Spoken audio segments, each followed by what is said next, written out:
Welcome to this edition of the DJ Force X podcast, and it is episode 21.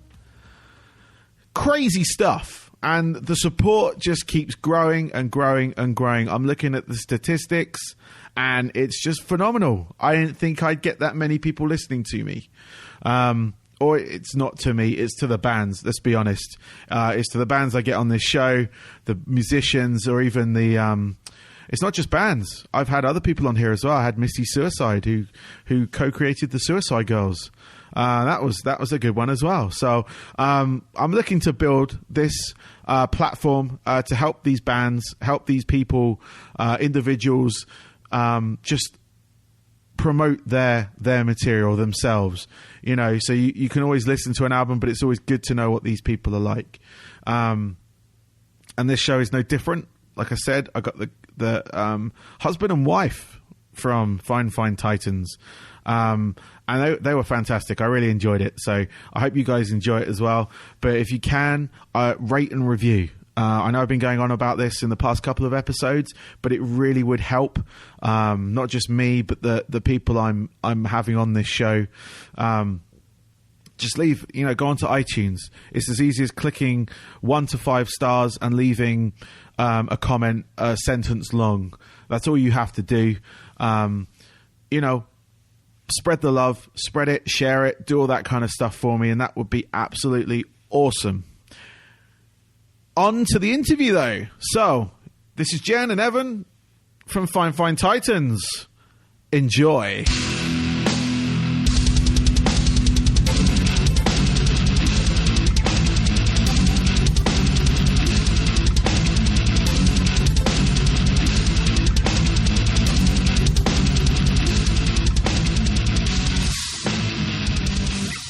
Well, I'd like to welcome to this week's show. I have members of Fine Titans. I have Jen and Evan. And Jen is the vocalist and Evan is the bassist. Is that right? Yep. Cool. So how are you guys doing today? Great. How about you? Yeah, good. Thank you. Good. It's been we actually have a day off for once, and it's really weird. I was going to say your album actually came out at the time of recording, came out today digitally, right? Yep. Yes. Yeah. Correct. Cool. And it's coming out on a physical copies next week. Yes. Yeah, Okay. Black Friday. Oh, wow. You're going to get it all amongst strategic. that. Right. That's crazy. So, can you tell me a little bit about the band themselves? Because you're new to me. I only just became aware of you just via the publicity agents that contact me on a daily basis, just sending me tracks for my radio show and things like that. So if you don't mind, just giving us a bit of background, like how you got started and things like that. Okay. I'm sure you would get 2 different stories from the both of us, but Evan's version is that him and I got married, and then I forced him into starting a band with me. So I mean that's kind of true. Okay. It might be like, it's a fabrication of a true story. I don't know. So anyway, we actually we met and we're like, we're gonna be rock stars. I'm totally kidding. This is so bad. No, we just started finding people to play music with back in late 2010. We found our first guitar player on Craigslist. Okay. Luckily, he was not a murderer. Uh-huh. Because this would not be happening right now. And then we just kind of kept adding people and playing some songs, and we weren't really sure how far it was going to go. Even when Dustin, our first guitar player, came up with the name Fine Titans, we were like, yeah, we don't know what it means, but it sounds pretty cool. At least it's something to call us when we're trying to book shows, I don't think we envisioned that we'd still be here 5 years later, but we are. So cool. Yeah. That's good. How many releases do you have so far, not including the one we're going to talk about? Just 2 EPs and then a single. That's about it. Okay. Yeah. Forget about the single. Was it that bad? Was it? Up just redoing it for one of the EPs. That's true. Yeah. It's true. Cool. And as far as touring and playing shows, I see you've got quite a few shows in your in your list in the past on your Facebook page. What any of those like standout shows or anything you could particularly bring? Anything good from them? Oh, they're well, when we played South by So What last March. That was a lot of fun, and it was just really unexpected to be there. I think it was all luck that we got on that festival, and it was inspiring to, even though the weather was kind of crappy, we still made it a lot of fun. Cool. And we worked our butt off because we knew going into it no one would know who we were. So we made all kinds of like flyers, and I hand painted like 150 patches and then totally forgot to bring them. I was, just stupid stuff, but it ended up just being really inspiring. That was one of them for me. For you? Well, last night was awesome. Last night was a really good show. Where did you play last night? It was our album release show in Grand Rapids, Michigan. Oh, nice. Yeah. So that was crazy. Yeah, we thought it wasn't going to really work out at first, having issues with the van, not getting started. But then we got there, and then we were having trouble with our whole live setup. And I was like, oh, is this ever going to work? But it worked. Yes. It was good. It keeps you distracted almost, those little problems. Yes. Away from thinking about the show too much, because then that's what happens. You think about the show too much, and that then you're perfectionist kicking in, and you pick out every kink. But then, you've had these issues before the show, and then the show just goes without a hitch, goes in a blur almost. And that's what it was the whole night last night, because literally up until we played, we were trying to fix everything, and it was like as soon as we had to play, everything was good. Yeah, it was really odd, but yeah, it's a good point. That's exactly how it went. Cool, that sounds great. So excuse me. The album Renaissance or Renaissance. Yeah. Which way do you prefer the pronunciation? Oh, it doesn't matter. Okay. So, sometimes my accent, I say things different. Living in this country as well, I get that a lot. So I was just making sure. Anyway, it's a great album. I've listened to it since I got sent it a couple of times on my MP3 player. So it does the rotations when I'm out in the car and things like that. It means a lot. Thank you. Cool. Yeah, no worries. It's my pleasure. It's your work, so it's all the credit to you guys. So, when I first heard the first lead track, was it Mistress from it? Yep. That was really cool. I really liked that track, and it actually made it onto my radio show. Awesome. Cool. So it's been played on there. And when I actually heard the album, the second track you actually made a video for, the I Just Saw a Ghost with TJ Miller from Still Remains. Firstly, how did that collaboration come about? We called him up one day and we're like, hey, dude, what do you do on this track? And we had been building a friendship. Evan's known TJ a lot longer than I have, but just like growing up in the same town and in the same music scene. Yeah. And we played some shows with them in the last few years. And I think it was last year or the year before, we played a show with Still Remains, and TJ actually asked me to do some vocals live that night. And it was kind of last minute. We didn't get to rehearse at all before the show, and I was really nervous. But it ended up being a lot of fun. And so after that, I was like, well, hey, maybe he would help me out. And he was thrilled, and he just killed it. We knew he would, but he did. He had a lot of ideas that I wouldn't have thought about, like at the end of the song and everything. Oh, yeah. Everything that he laid down, he was awesome to work with. Cool, yeah. Cool. I just saw the video for it today, in fact, and it's an interesting video. What was the story behind it?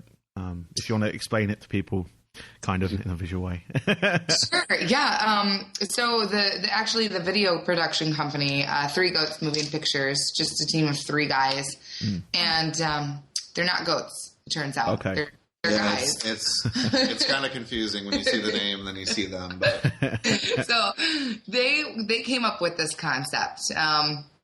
We wanted them to really take control of the whole thing for once, and so they heard the song and kind of got the inspiration from the lyrics from me, and so they came up with this concept where this young girl who is, you know, as most kids have young bright souls, and that is kind of stripped away from her through her parents and the message of like unlove that they're sending, and it really breaks down her dreams. And the song isn't actually that literal about like a parent's relationship and in the ones that they have with themselves, with the broken one, and then how it translates in the kids. But it helped to just symbolize how dreams can be stomped on so easily when it comes to kids and the youth, and brushed aside because of bitterness or hate. And so the burning of the bear at the end, that was the offering that she gave to the, what do you call that guy? The ghostly guy. The Reaper. She offered that to the Reaper, who was the kind of ghost in the room. Yeah. And then it burns at the end, and there goes her hopes and dreams. Yeah. No, I was going to say that moment at the end of the video with that bear burning, that was the point of like, that it did hit with me because I've got two children of my own. So, and like seeing that and imagining if that was one of theirs, of that being their childhood, that being their you know, their inspiration, their, you know, their dreams. Yeah. And that actually made me feel quite like it really did hit the heart, if you will. So I'm glad that it did. it worked if that was the case, if that was what you were trying to do. But yeah, no, that point at the end of the video, I was just like, what if that was one of mine? You know, you know, I wouldn't do that to my girls, you know, in you know, belittling them. I let them just, you know, express themselves how they want to.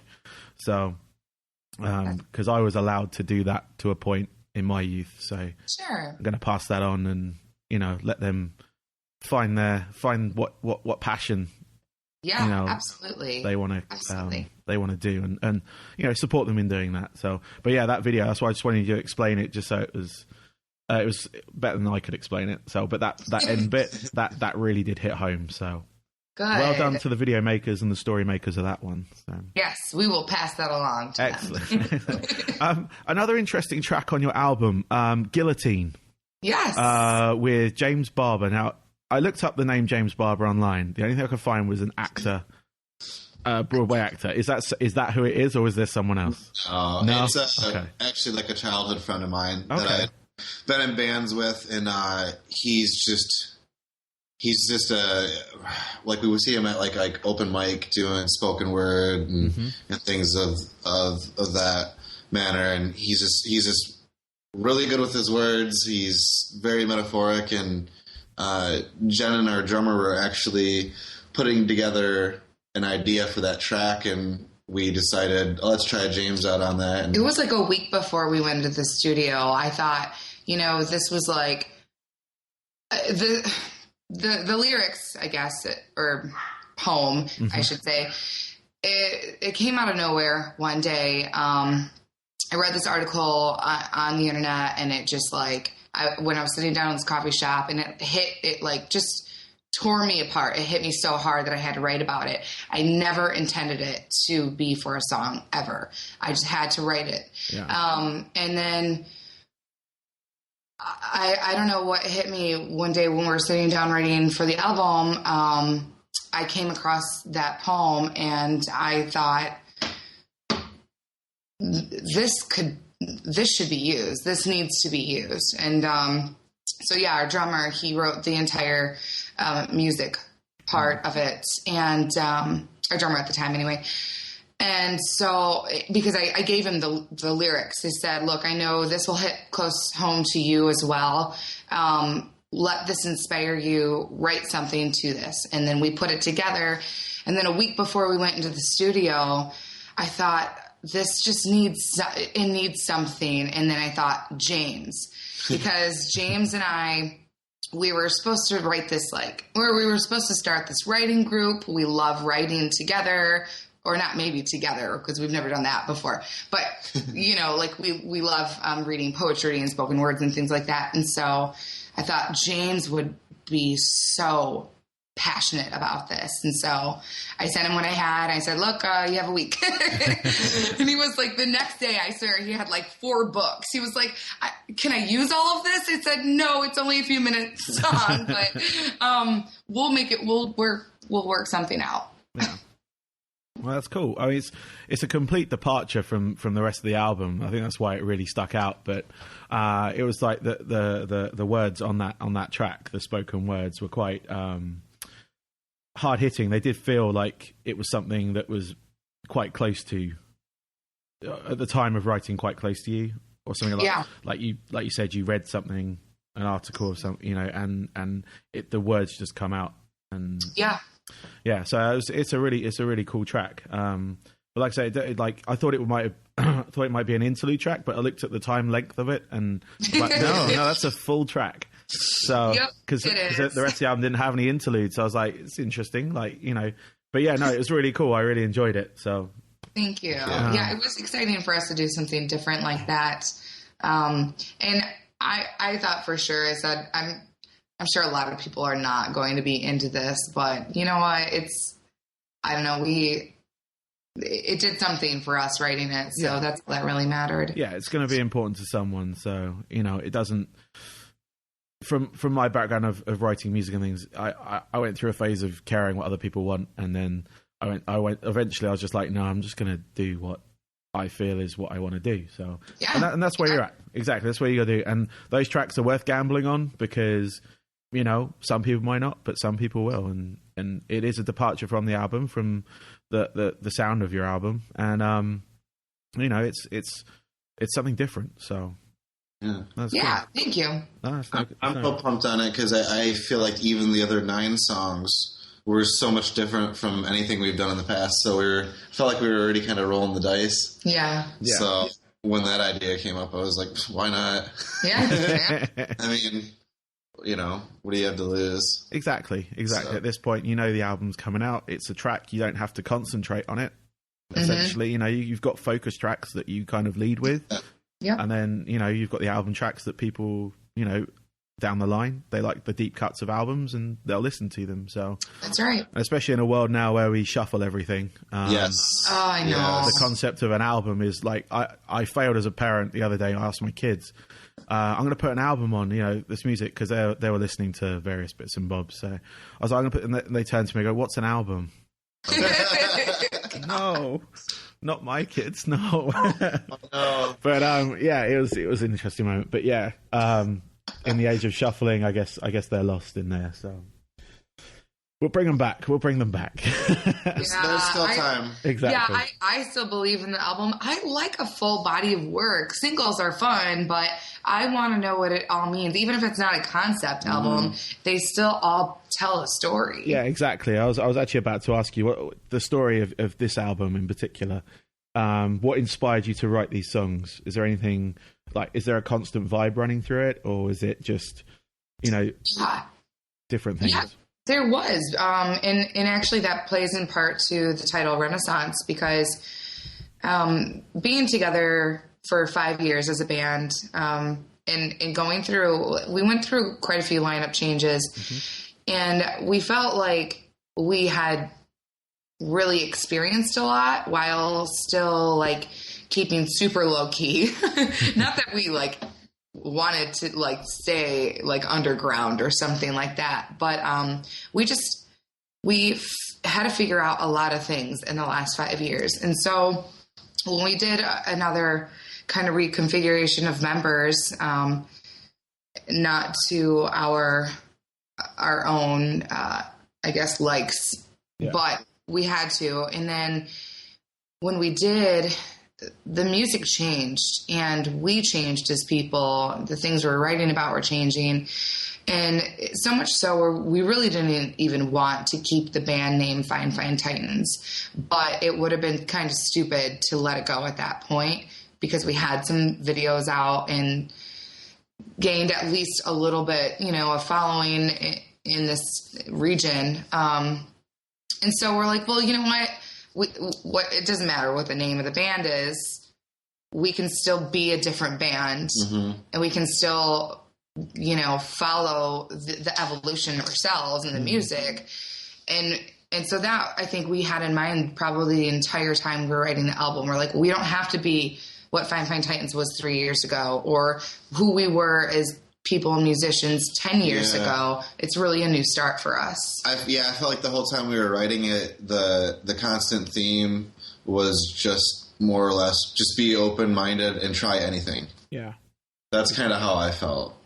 Because there was like things that I would hear Jen do or hear Britt do on guitar, and it was just kind of like, it wasn't something you expected or something maybe you had wanted to do, but like you'd hear something different and you'd be like, that's awesome, whereas before I think we kind of force-fed ourselves to stay a little bit more within this little niche, but we tried everything, I mean, like you said about the guillotine track, it's way different.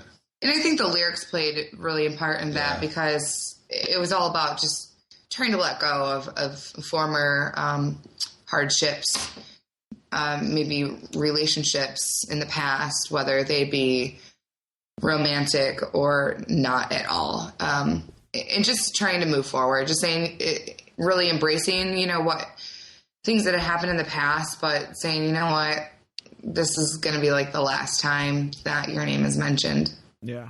Cool. And just on the songwriting process, I mean, you two, you told me you were married. You're in the same band together. How does that play off each other? Obviously, I don't go too much into it if you don't want to, but no, it's okay. All right, cool. Being the creative within the same partnership. Obviously, you're influenced by different things, I would have thought. And how does that play off? How does the songwriting process work for you guys? I guess it's probably not that much different from being like in other bands. We've both been in other bands in the past separately. And when we write songs in this band, it's like we're all in the room with the rest of the band members, usually when like the music is being written. And when we're in the room together, it's not like, oh, Jen and Evan are married in the corner, and then there's the rest of the guys. We're all together like a band. I was just wondering on like decision processes and things like that, because I may find just putting it through my own head, I may find it difficult to have that. That's actually, as far as being in the band together and being married, I honestly think the writing part has been like by far the easiest. Yeah. And I really can't recall where there's ever been an issue, both with her and I and just everybody in the band, because it's usually we all just trust and respect each other enough with each other's parts that it's just everybody can be as creative as they want and do their thing. And you know what? Actually, now that we mention it, no, it's a really good thing, actually. Okay. When Evan and I started together and we were bringing new people into the band, these were people that either Evan knew prior or we were just meeting. I didn't have anyone around the area that I knew. Okay. So for me, it was intimidating when we started writing with new people, because what I write is so personal to me. So having him around was really a safety net, and it allowed me to open up a lot faster, I think. And now it's just kind of like, oh, now I don't care at all. Now I can do whatever, and everyone can like eat shit if they. Oh, sorry. No, it's fine. You're okay. The new album was out. Now I just want to write again. Yeah. Cool. So, what are your plans now for the band? Your album's out. What's the next step for you guys? We have a few shows booked for the rest of the year here, and then we're hoping,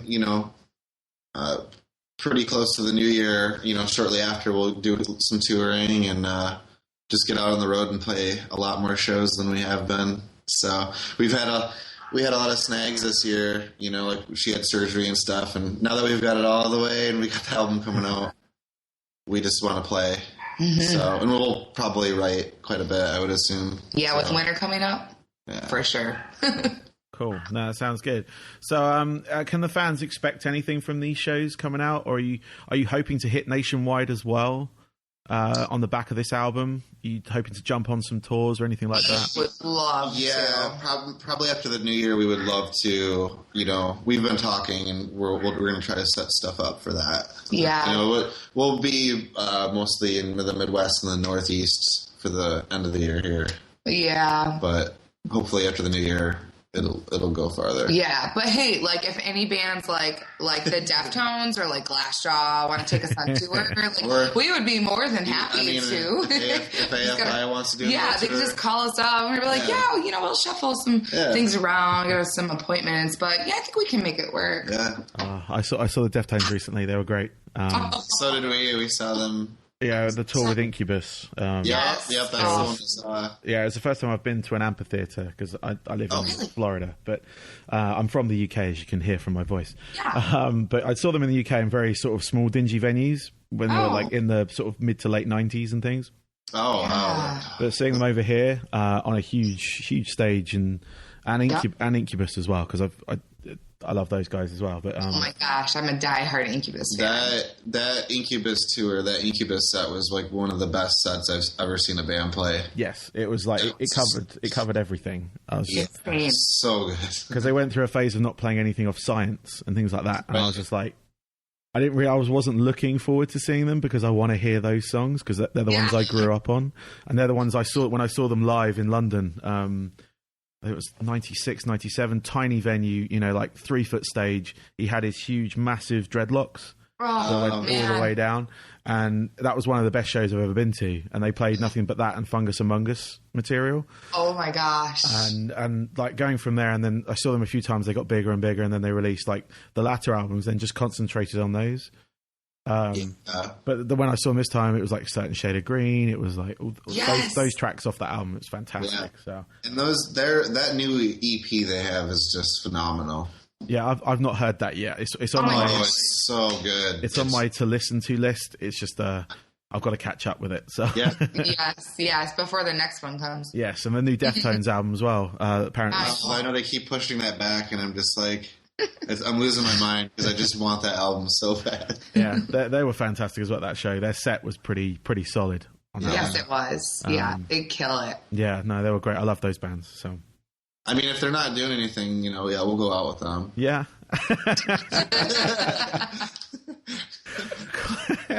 Well, if they're listening, then one, I'd like to speak to them.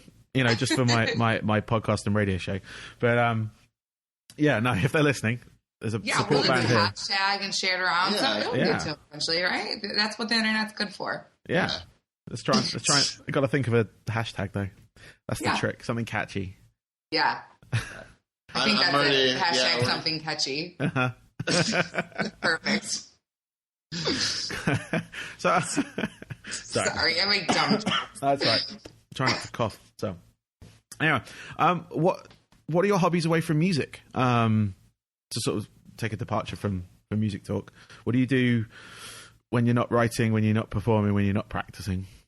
We're usually wiping dog kisses off of our faces, and that's probably about it. That and working. Yeah, I guess you have to work too. Yeah. I do hair and makeup, and I get to basically like be a teenager for a living, so that's fun. We did hike a lot this year. Yeah, we hiked a lot. Oh, yep. Cool. Yeah, that's about it.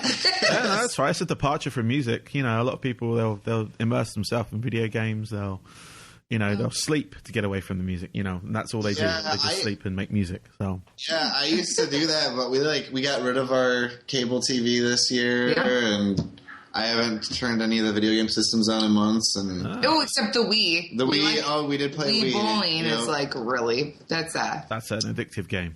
Yes, it is. Yeah, it's a family fun, that one. Love it. So I've just got a couple of quick fire questions now. One for each of you to answer this. So I want you to pick 3 albums that mold you. Ooh. Ooh. How much time do we have? No, I'm just kidding. Oh, that's tough. Oh, yeah. I know, well, White Pony, Deftones, for sure. Worship and Tribute by Glassjaw. Ooh. And then, oh, man, there's so many. I would say any Rush album for the third one. Well, okay. any Rush album before the 80s era. Uh-huh. Not that I don't like them, but... It covers a lot of boundaries with Rush, because they kind of they cover everything almost. But Worship and Tribute's a fantastic album. It's I recently re-listened to that album. And did you listen to the newer one that they had done, the Coloring Book EP? I did get sent an EP a while ago. It was literally a few years ago though. Is that the one you're? Yeah. Yeah, it is completely different from anything they've ever done, but it is such an amazing CD. Yeah.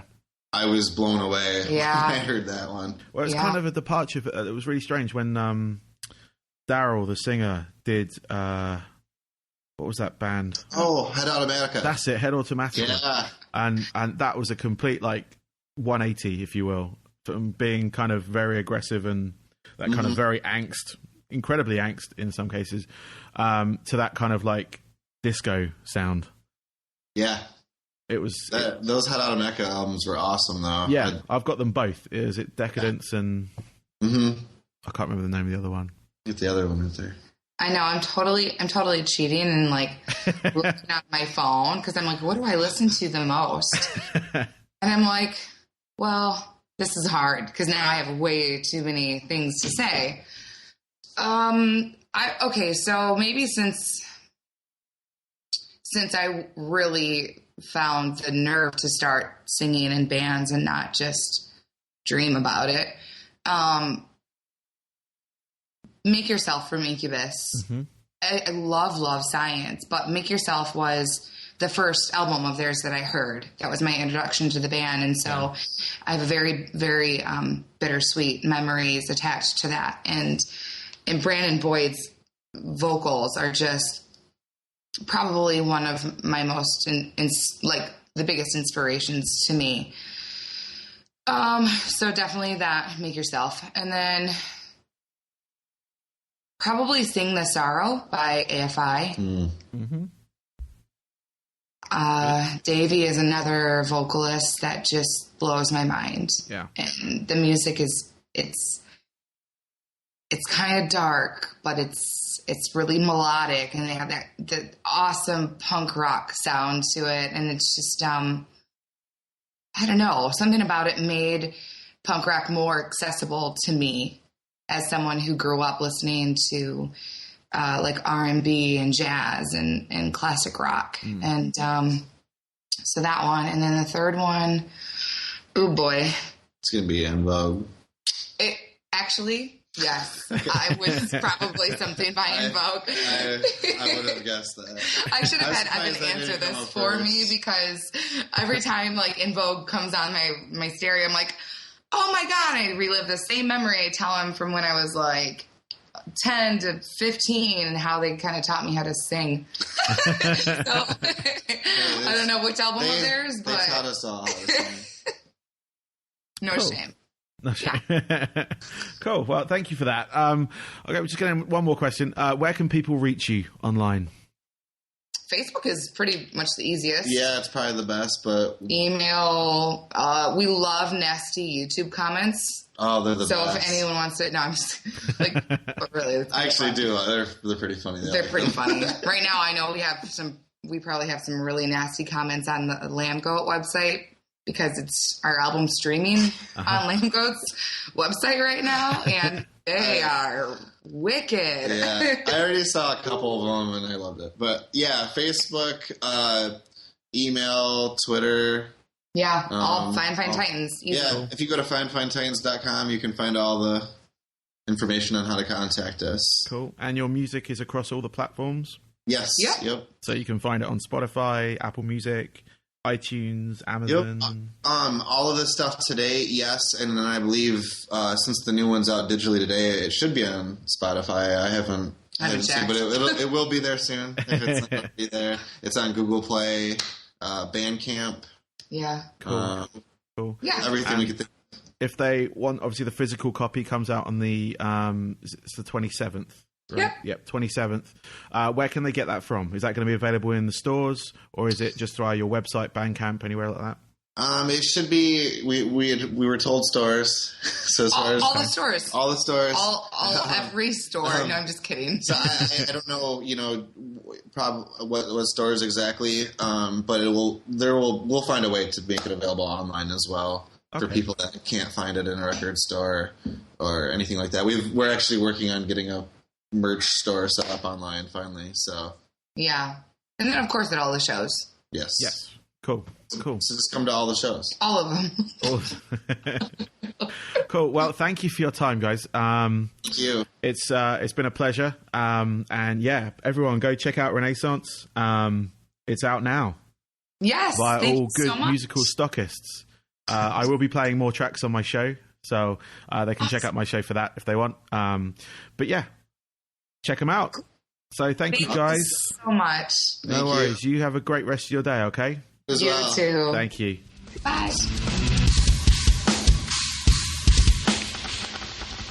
Go buy their album. Go on. Go now. Stop this. Go. Go stream it. Go listen to it. Support these bands. That's what I want to do. I want people to go out and listen to it just on hearing these people talk about their music. But it is a fantastic album. Renaissance by Fine Fine Titans is out now via all good music distributors. Okay. Go listen to my radio show as well. It's on Tuesdays on totalrock.com, 11 p.m. UK, 6 p.m. East Coast, 3 p.m. Pacific if you're in the US here. And on Saturdays on the mix.fm, that's THEMIXX.FM. That's at 11 p.m. East Coast time as well. And 8 p.m. Pacific. Both available via their websites. Both available via the TuneIn radio app. Yeah, go listen to it. And finally, rate and review. Just pop onto iTunes, pop onto Stitcher, pop onto Google, and rate this show. Whether you love it or hate it, just rate it, please. That would help me immensely. It would help the bands and musicians and people that I interview as well, because it exposes the world to their art. Not just my dulcet tones yabbering on in your ear. I try and let the people talk on these shows. Try not to interrupt too much, because it's their art that we're pushing forward for people to listen to, for people to see, all that kind of stuff. But yeah, rate and review, it helps. Just send some love on the social media as well. At Twitter, I'm at DJ Force X. I'm also on Facebook. You can find / DJ Force X. It's easy as that. Just leave some love, leave some comments, follow me, like, share, all the kinds of stuff you do on social media. What it was designed to do was to share. That's why I have share buttons and retweet buttons and all that kind of stuff. Just to give exposure to these things. And, some people might not have heard it before and really dig what's going on. So it works both ways on that front. So if you want to be an artist on here, you want me to interview you, great. Drop me an email, info@djforcex.com. Drop me an email. You're a band, drop me a song. If you think it might fit into my radio show, drop me a song. And I'll give you an honest answer. I'm not gonna sugarcoat. I'll say whether I use it or not. I don't shy away from it because my show is specialist. So if I say no, it probably means it's not going to work. Anyway, not to be overly negative on that front. Just go check it out. Leave some love online. Share it. Love it. Rate it. Review it. Whether you love or hate it. That would be fantastic. So till next time, this is DJ Force X. Out.